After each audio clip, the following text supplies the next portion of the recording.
Serbia ka marrë edhe një goditje të rëndë ndërkombëtare ditën e premte, madje ka nuk e priste hiq. Shuplaka më e fundit për Aleksandar Vučićin dhe regjimin e tij erdhi nga Kombet e Bashkuara, organizatë kjo që ka ditur të jetë but me Serbinë, që goxha shumë vite. Komisioneri i lartë i OKB-s për të drejtat e njerëzit, Volker Turk, ka shprehur shqetësim të thellë për përkeqësimin e gjendjes së lirisë së qytetarëve në Serbi, duke theksuar kufizimin në rritje të hapësirës demokratike dhe presionin ndaj mediave dhe zërave kritik. Kritikat e tij vijnë vetëm pak ditë pas zgjedhjeve lokale në Serbi, ku siç raportohet, të paktën në 10 vende u shoqëruan me shumë parregullsi.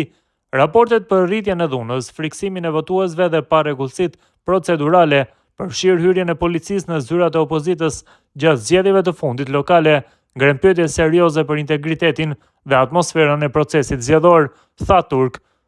Komisioneri i lartë i OKB-s për të drejtat e njerëzit veçoi gjithashtu shtypjen e lirisë së mediave në Beograd, i bëj thirrje autoriteteve që të garantojnë të drejtën për lirinë e shprehjes dhe tubimit paqësor dhe të mbështesin lirinë e mediave.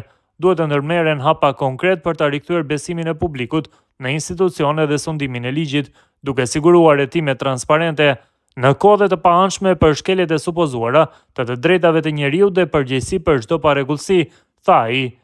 Deklaratat vijnë vetëm një ditë pasi një grup eurodeputetash i kërkuan Komisionit Evropian të shqyrtojë ndërprerjen e fondeve prej 1.5 miliard eurosh për Serbinë për shkak, siç thuhet, brutalitetit të regjimit të presidentit Aleksandar Vučić ndaj qytetarëve të tij.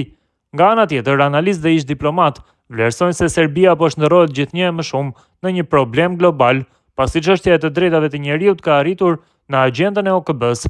Sipas tyre, reagime ndërkombëtare tregojnë për një rritje të presionit ndaj Beogradit dhe një përkeqësim të imazhit të tij ndërkombëtar.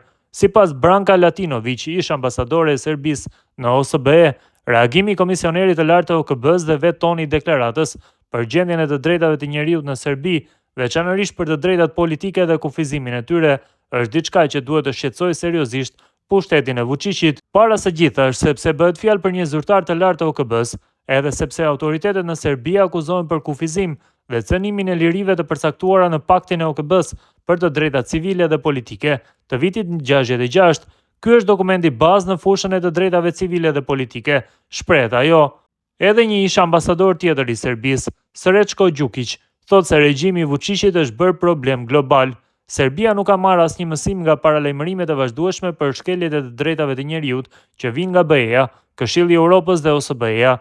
Qeveria vazhdon në të njëjtën mënyrë dhe bie në një kurth duke u bërë problem i përhershëm në tryeza diplomatike, si regjimet në Bielorusi, Kinë, Iran, Rusi apo Korenë e Veriut, thot ai. Jemi dëshmitar se si të drejtat dhe liritë qytetare kufizohen gjithnjë më shumë në zgjedhje, media dhe veprimtari opozitare.